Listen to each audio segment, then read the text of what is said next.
with our hymn devotion for this coming Sunday, April 18th. We are going to be looking at one of my favorite texts for times of doubt and tribulation, hymn number 142, If Thou But Suffer God to Guide Thee. The title of this hymn right off the bat might strike you as odd because of the use of the word suffering, or to suffer. In this older form of English, suffer can be taken just to mean endure or allow.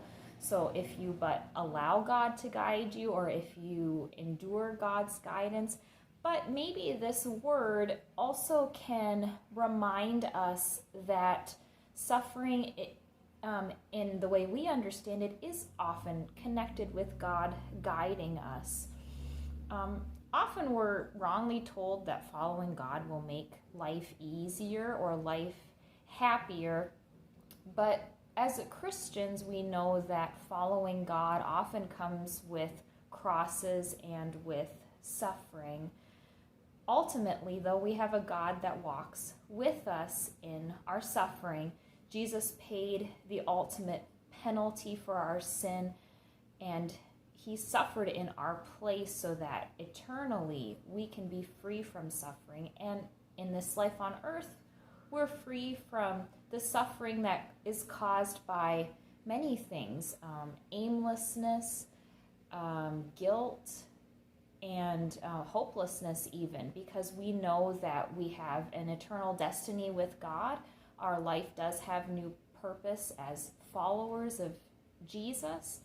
And with all of these comforts, we can endure any temporary suffering that comes because of our confession of faith here on earth.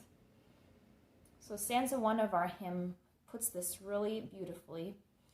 If thou but suffer God to guide thee, and hope in God through all thy ways, God will give strength, whatever betide thee, and bear thee through the evil days. Who trusts in God's unchanging love builds on the rock that naught can move. As many restrictions today continue because of COVID-19, at times we may feel prevented from serving our neighbor or prevented from serving the church. You too might ask how we can serve God during this difficult time, since as believers that is what we want to do with our lives. What would God have us do during these times? The second verse of our hymn begins to answer this, but at first its counsel seems a little discouraging. The answer simply seems to be wait.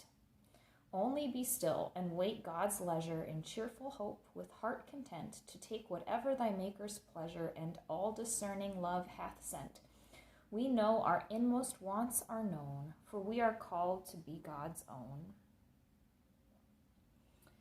Impatience is certainly nothing new to us, and many of us have become even more familiar with this vice in the past year. Waiting for people or events is difficult because we and the world are imperfect. Events may be postponed due to wise or unwise reasons, and often when they happen, they fall short of what we expect. People as well can be fickle and unreliable. What struck me in the stanza of this hymn is that the author assures us that we can confidently wait for God because he knows everything that has happened and is going to happen.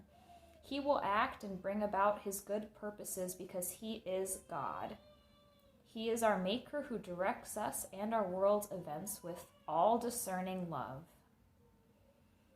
I'm also reminded of these words from Psalm 27. I believe that I shall look upon the goodness of the Lord in the land of the living. Wait for the Lord. Be strong and let your heart take courage. Wait for the Lord.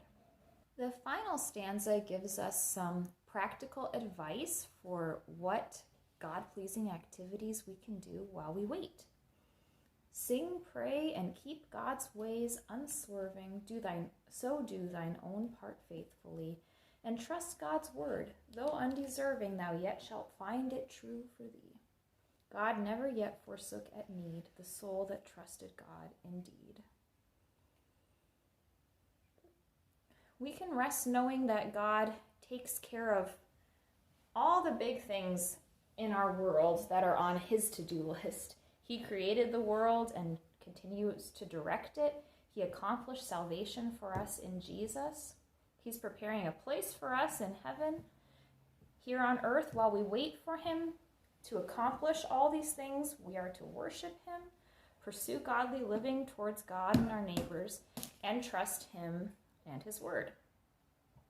One final note before we leave today, the author of this text also wrote the hymn tune, Georg Neumark. He wrote it after a series of pretty difficult personal trials. On his way to university, he was robbed of almost all his possessions, and afterward he struggled with both unemployment and with poverty. But God looked out for him and sent friends into his life to help him find employment. He wrote these words about this hymn. Which good fortune's coming suddenly, and as if fallen from heaven, greatly rejoiced me.